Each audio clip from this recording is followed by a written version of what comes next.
আমার স্বামীকে ছেড়ে দিতে হবে, আমার স্বামী তো আমি করবোই না শাকিব খানের জন্য। মনে হয়েছিল ওই টাইমে মনে হয়েছিল শাকিব খানকে কবে আমি কাছে পাবো।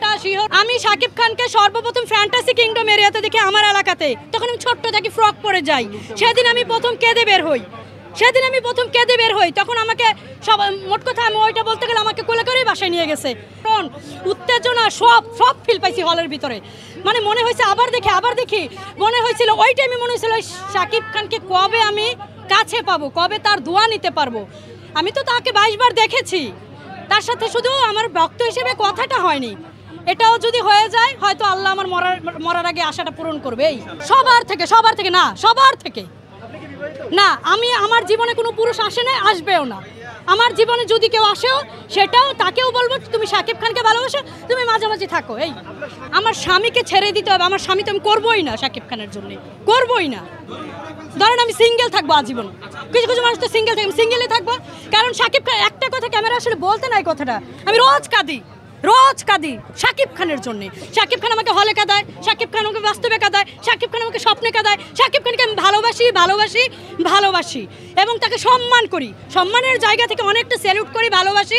ঠিক আছে, সবভাবেই ভালোবাসি তাকে। এই আমি শাকিব খানকে সর্বপ্রথম ফ্যান্টাসি কিংডম এরিয়াতে দেখি আমার এলাকাতে, তখন আমি ছোট্ট থাকি, ফ্রক পরে যাই। সেদিন আমি প্রথম কেঁদে বের হই, তখন আমাকে সব, মোট কথা আমি ওইটা বলতে গেলে আমাকে কোলে করেই বাসায় নিয়ে গেছে যে হিরোটিরও তুমি পরে দেখো। তখন বুঝতাম না, প্রথম যেদিন দেখে আমার এখনো দৃশ্যটা কাছে ভাসে। তখন বয়স কত হবে, তখন 8 হবে। কিন্তু তারপরে আমি দেখি আপনার যে ফুলবাড়িয়ার এরিয়াতে, তারপর আবার দেখি ফ্যান্টাসি কিংডমে, তারপর দেখি এফডিসি এরিয়াতে, না এফডিসি এরিয়াতে বলে এফডিসির ভিতরে গিয়ে, তারপরে গিয়ে এফডিসি এরিয়াতে আমি শাকিব খানকে নোয়াখাইলা বরিশাল্লা ওই যে কি যেন একটা ছবি, ওইটাতে একদম মন ভরে দাঁড়ায় তার শুটিং দেখি, তাকে দেখি। তারপর শাহির সাথে দেখি, পাসওয়ার্ডে দেখি, প্রতিটা জায়গায় শাকিব খান যেখানে উর্মি বিশ্বাস সেখানে। ঠিক আছে, এমনকি আমি শাকিব খানের মুভিতে কাজও করেছি, একটা সিনে আমি কাজও করেছি। ছবিটা তৈরি হয়েছিল 2019 সালে, মনের মতো মানুষ পাইলাম না মুভি।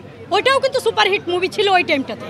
ওই টাইমটাতে আমিও 36 জন নিয়ে সাভার হলে, আমার এলাকার হলে, আমার ফ্যামিলির লোক 34 জনকে আমি নিজে টিকিট কেটে, আমার ফ্যামিলির লোক টিকিট কেটে দেখাইছিলাম।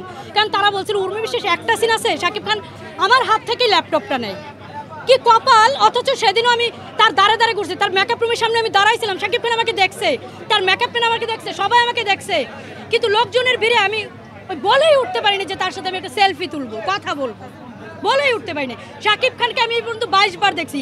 শাকিব খানের পিছনে আমি হাঁটছি সারাক্ষণ, শাকিব খান হাঁটতেছে, আমিও হাঁটতেছি, হাত ঘেঁষে গেছে, পা ঘেঁষে গেছে, এমন হয়েছে 22 বারই এমন হয়েছে।